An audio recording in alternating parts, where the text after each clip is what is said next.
nós tem um vídeo que tu sabe fazer bem.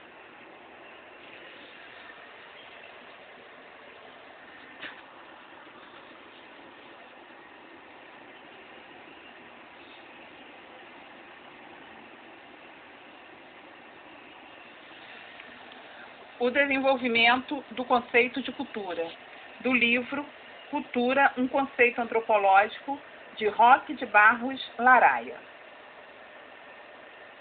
A primeira definição de cultura, que foi formulada do ponto de vista antropológico, como vimos, pertence a Edward Taylor, no primeiro parágrafo de seu livro Primitive Culture, 1871. Taylor procurou, além disto, demonstrar que cultura pode ser objeto de um estudo sistemático, pois trata-se de um fenômeno natural que possui causas e irregularidades, permitindo um estudo objetivo e uma análise capazes de proporcionar a formulação de leis sobre o processo cultural e a evolução.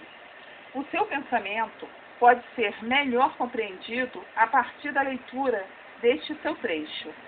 Por um lado, a uniformidade que tão largamente permeia entre as civilizações pode ser atribuída, em grande parte, a uma uniformidade de ações de causas uniformes, enquanto, por outro lado, seus vários graus podem ser considerados como estágios do desenvolvimento ou evolução.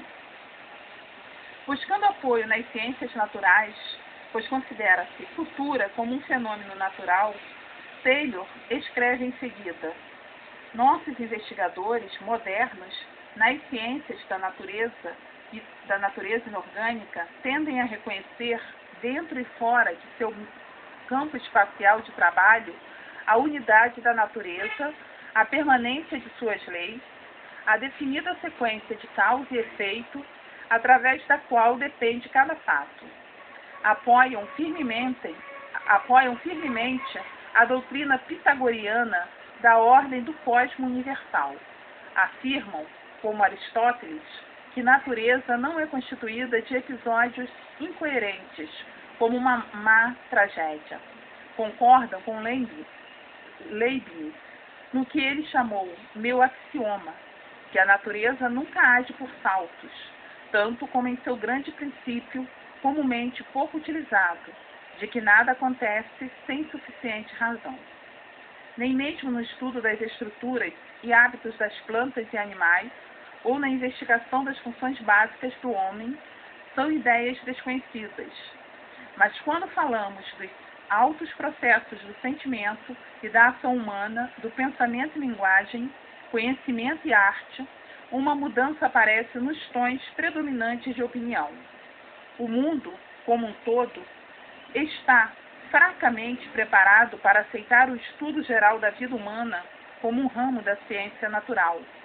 Para muitas mentes educadas, parece alguma coisa presunçosa e repulsiva o ponto de vista de que a história da humanidade é parte e parcela da história da natureza, que nossos pensamentos, desejos e ações estão de acordo com leis equivalentes àquelas que governam os ventos e as ondas, a combinação dos ácidos e das bases e o crescimento das plantas e animais. Neste sentido, ainda na segunda metade do século XIX, Taylor se defrontava com a ideia da natureza sagrada do homem. Daí as suas afirmações no final do texto acima e a sua preocupação expressa no seguinte: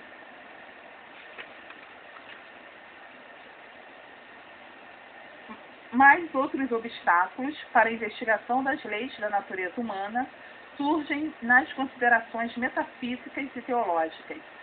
A noção popular do livre-arbítrio humano envolve não somente a liberdade de agir de acordo com motivações, mas também o poder de quebrar a continuidade e de agir sem causa. Uma combinação que pode ser grossamente ilustrada pela analogia de uma balança, algumas vezes agindo de modo usual, mas também possuindo faculdade de agir por ela própria a favor ou contra os pesos. Este ponto de vista de uma ação anômica dos desejos, que é incompatível com o argumento científico, subsiste como opinião manifesta ou latente na mente humana e afeta fortemente a sua visão teórica da história. Felizmente, não é necessário adicionar mais nada à lista de dissertações sobre a intervenção sobrenatural e causação natural, sobre liberdade, predestinação e responsabilidade. Podemos rapidamente escapar das ações da filosofia transcendental e da teologia para iniciar uma esperançosa jornada sobre um terremoto mais prático. Ninguém negará que, como cada homem conhece, pelas evidências de sua própria consciência, causas naturais e definidas determinam as ações humanas. Após discutir as questões acima, Taylor reafirma a igualdade da natureza humana, que pode ser estudada com grande precisão na comparação das raças do mesmo grau de civilização. Mais do que preocupado com a diversidade cultural, Taylor, a seu modo, preocupa-se com a igualdade existente na humanidade. A diversidade é explicada por ele como o resultado da desigualdade de estágios existentes no processo de evolução.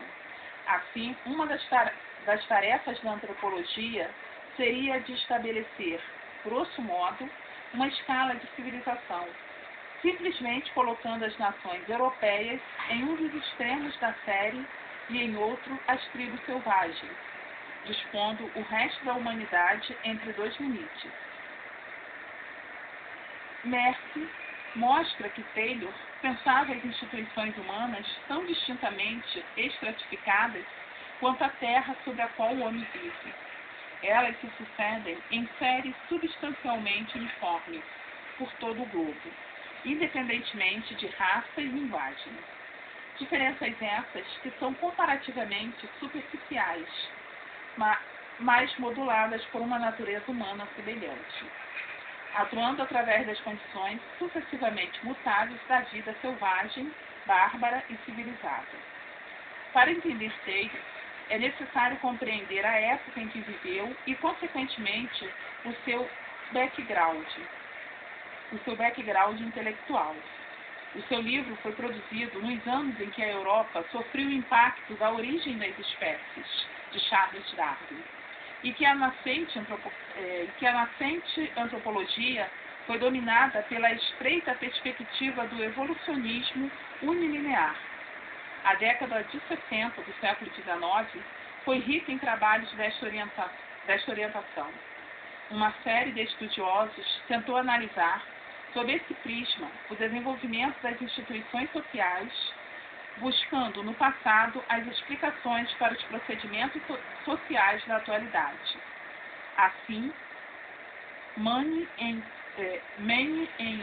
Ancient Law, 1861, procurou analisar o desenvolvimento das instituições jurídicas. O mesmo ocorreu com Bachofen, que, em Das Musterrecht, desenvolveu a ideia da promiscuidade primitiva e, consequentemente, da instituição do matriarcado.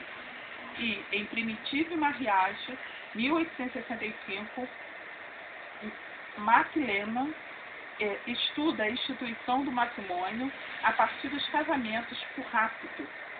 Por detrás de cada um destes estudos, predominava então a ideia de que a cultura desenvolve-se de maneira uniforme, de tal forma que era de se esperar que cada sociedade percorresse as etapas que já tinham sido percorridas pelas sociedades mais avançadas. Desta maneira, era fácil estabelecer uma escala evolutiva que não deixava de ser um processo discriminatório, através do qual as diferentes sociedades humanas eram classificadas hierarquicamente, com nítida vantagem para as culturas europeias. Etnocentrismo e ciência marchavam então de mãos juntas. Stock, 1968, critica Taylor por deixar de lado toda a questão do relativismo cultural e tornar impossível o moderno conceito da cultura. A posição de Taylor não poderia ser outra, a ideia de relativismo cultural está implicitamente associada à de evolução multilinear. A unidade da espécie humana, por mais paradoxal que possa parecer tal afirmação, não pode ser explicada senão em termos de sua diversidade cultural. Merce considera Taylor um dos pais do difusionismo cultural. Loy, em sua The History of Etymological Theory, 1937, faz, no entanto, uma oportuna ressalva. O que distingue Taylor do difusionismo extremo é simplesmente sua capacidade de avaliar as evidências, recusando assumir, a priori, que toda semelhança resulta da dispersão, aplica critérios definitivos para a solução da questão. Como Adolphe Bastien, 1826 a 1905, Taylor acreditava.